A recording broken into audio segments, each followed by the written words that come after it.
भगवते वासुदेवाय। स्वस्ति श्री गणेशाय नमः। श्री सरस्वत्यै नमः। श्री गुरुभ्यो नमः। नमः सर्वेभ्यः।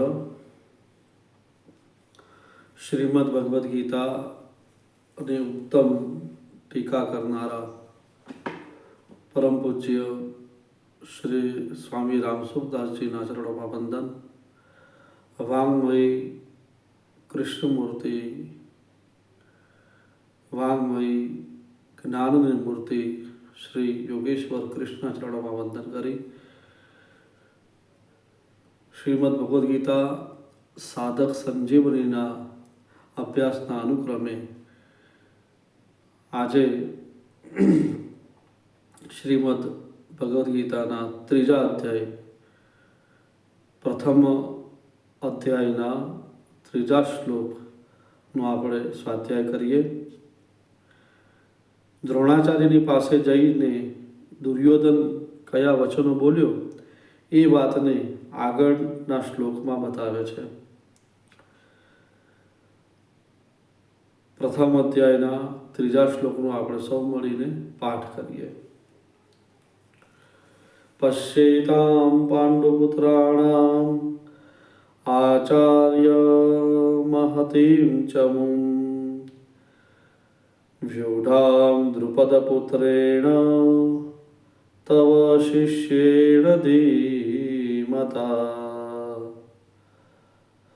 પશ્યૈતામ પાંડુપુત્રાણામ આચાર્ય મહતીમ ચમું વ્યુઢામ દ્રુપદપુત્રેણ તવ શિષ્યેણ ધીમતા.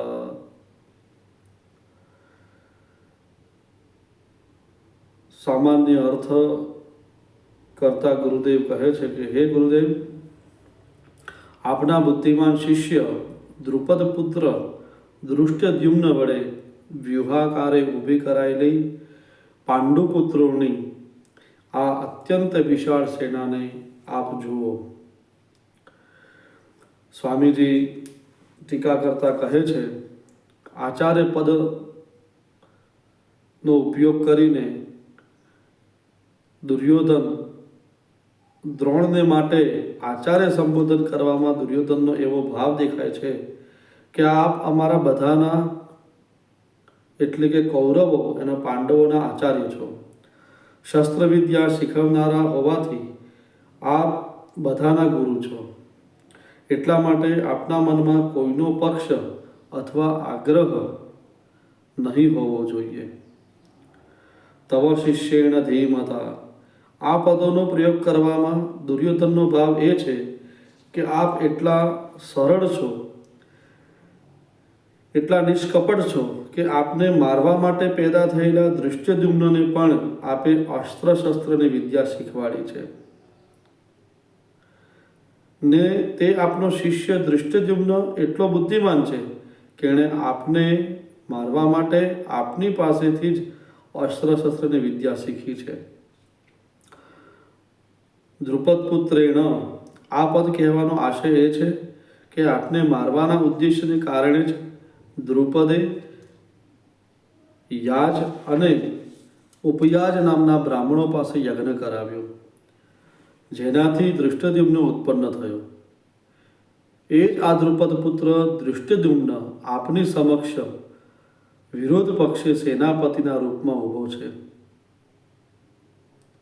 જો કે અહીં દુર્યોધન દ્રુપદ પુત્ર ને સ્થાને દૃષ્ટદ્યુમ્ન નામ લઈને પણ કહી શકતો હતો, તો પણ દ્રુપદ દ્રોણાચાર્યની સાથે જે વેર રાખતા હતા એ વેરભાવને યાદ કરાવવાને માટે દુર્યોધન અહીંયા દ્રુપદ પુત્રેના શબ્દોનો પ્રયોગ વારંવાર કરે છે કે હવે વેર વાળવાની સારી તક છે. મહાભારતના પ્રસંગમાં આપણે સૌ જાણીએ છીએ કે બાલ્ય અવસ્થામાં દ્રોણાચાર્ય અને દ્રુપદ એ યુવરાજ હતા અને મૈત્રી ભાવમાં દ્રુપદે એવું કહી દીધેલું દ્રોણાચાર્યને કે મારા રાજા બન્યા પછી મારું અર્ધ રાજ્ય હું તને આપીશ.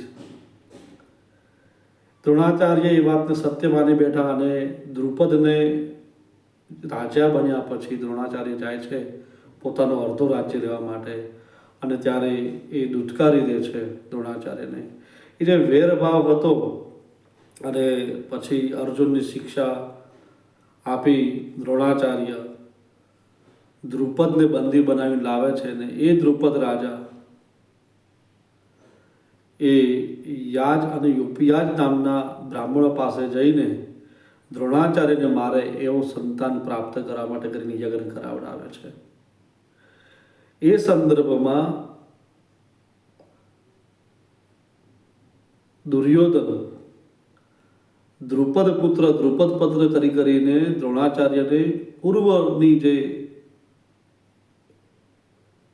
દુશ્મનાવટ છે એ યાદ કરાવવાનો પ્રયત્ન કરે છે, જેથી દ્રોણાચાર્યનો પ્રેમ બળ એ દુર્યોધનને કામ લાગે. દ્રોણાચાર્ય નિષ્પક્ષ થઈ અને કેવલ કૌરવો માટે યુદ્ધ કરે એ હેતુથી એ દ્રુપદ પુત્ર શબ્દ બોલ્યા કરે છે. આગળ પાંડુપુત્રાણામ એતામ વ્યુઢામ મહતીમ ચમુમ પશ્ય, એ પદમાં દ્રુપદ પુત્ર દ્વારા પાંડવોની આ વ્યુહાકારે ઊભી રખાયેલી ઘણી મોટી સેનાને જુઓ. એનો તાત્પર્ય એ છે કે પાંડવો ઉપર આપ સ્નેહ રાખો છો. એ જ પાંડવોએ આપના વિરોધ પક્ષે ખાસ આપને મારવાવાળા દ્રુપદ પુત્રને સેનાપતિ બનાવીને વ્યૂહ રચના કરવાનો અધિકાર આપ્યો છે. જો પાંડવો આપની સાથે સ્નેહ રાખતા હોત તો ઓછામાં ઓછો આપને મારવાવાળાને તો પોતાની સેનાનો મુખ્ય સેનાપતિ બનાવત નહીં જ. એટલો અધિકાર તો ન આપત, પરંતુ બધું જ જાણવા છતાં પણ એમણે એને જ સેનાપતિ બનાવ્યો છે. જો કે કૌરવોની અપેક્ષાએ પાંડવોની સેના સંખ્યામાં ઓછી હતી, અર્થાત કૌરવોની સેના 11 અક્ષોહિણી અને પાંડવોની સેના 7 અક્ષોહિણી હતી. તો પણ દુર્યોધન પાંડવોની સેનાને ઘણી મોટી દર્શાવી રહ્યો છે. પાંડવોની સેનાની ઘણી મોટી કહેવામાં દુર્યોધનના 2 ભાવો જણાય છે. એની ચર્ચા આપણે આગળ કરીએ એ પહેલાં અહીંયા 11 અક્ષોહિણી કૌરવોની સેના અને 7 અક્ષોહિણી પાંડવોની સેના. અક્ષોહિણીમાં કેટલી સેના આવે છે એનો આપણે મહિમા સમજીએ. એક અક્ષોહિણી સેનામાં 21,870 રથ, 21,870 હાથી, 65,610 ઘોડા અને 1,09,335 પાયદળ સૈનિક, પગથી ચાલવાવાળી સેના હોય છે. કુલ આટલા સેના મળીને એક અક્ષોહિણી થતી હોય છે. એવી મહાભારતના યુદ્ધમાં 18 અક્ષોહિણી સેના હતી. પાંડવોની સેનાની ઘણી મોટી કહેવામાં જે દુર્યોધનનો ભાવ છે, જ્યારે સત્ય એ છે કે 7 અક્ષોહિણી સેના પાંડવોની છે, ઓછી છે. 11 અક્ષોહિણી દુર્યોધનની છે, છતાં એને વિશાળ લાગે છે. એનો ભાવ એ છે કે પાંડવોની સેના એવી રીતે વ્યૂહાકારે ઊભી રહી હતી જેથી દુર્યોધનને થોડી સેના પણ ઘણી જ મોટી દેખાઈ રહી હતી. અને બીજો ભાવ, પાંડવ સેનામાં બધા જ યોદ્ધા એક મતના હતા. એક જ બધાનો ભાવ હતો, ધર્મ યુદ્ધનો. આ એકતાને કારણે પાંડવોની નાની સેના પણ બળમાં અને ઉત્સાહમાં મોટી દેખાતી હતી. આવી સેનાને બતાવીને દુર્યોધન દ્રોણાચાર્યને એમ કહેવા ઈચ્છે છે કે યુદ્ધ કરતી વખતે આપ આ સેનાને સામાન્ય અને નાની નહીં સમજતા. આપ વિશેષ બળનો ઉપયોગ કરીને સાવધાનીથી યુદ્ધ કરજો. પાંડવોનો સેનાપતિ તો આપનો શિષ્ય દ્રુપદ પુત્ર જ છે. આથી એના ઉપર વિજય પ્રાપ્ત કરવો એ આપને માટે કંઈ મોટી વાત નથી. દ્રુપદ પુત્ર આપનો શિષ્ય છે, એને આપ જીતી શકો છો.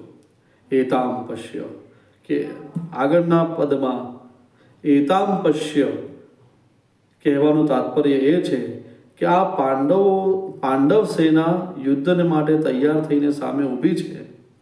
આથી એ સેના પર આપણે કઈ રીતે વિજય મેળવી શકીએ એ વિષયમાં આપે જલ્દીમાં જલ્દી નિર્ણય કરવો જોઈએ. આવું નિવેદન ત્રીજા શ્લોકમાં દુર્યોધન દ્રોણાચાર્ય પાસે આવી અને વિનમ્રતાપૂર્વક કરે છે. સૌને જય શ્રી કૃષ્ણ. હરિ ઓમ.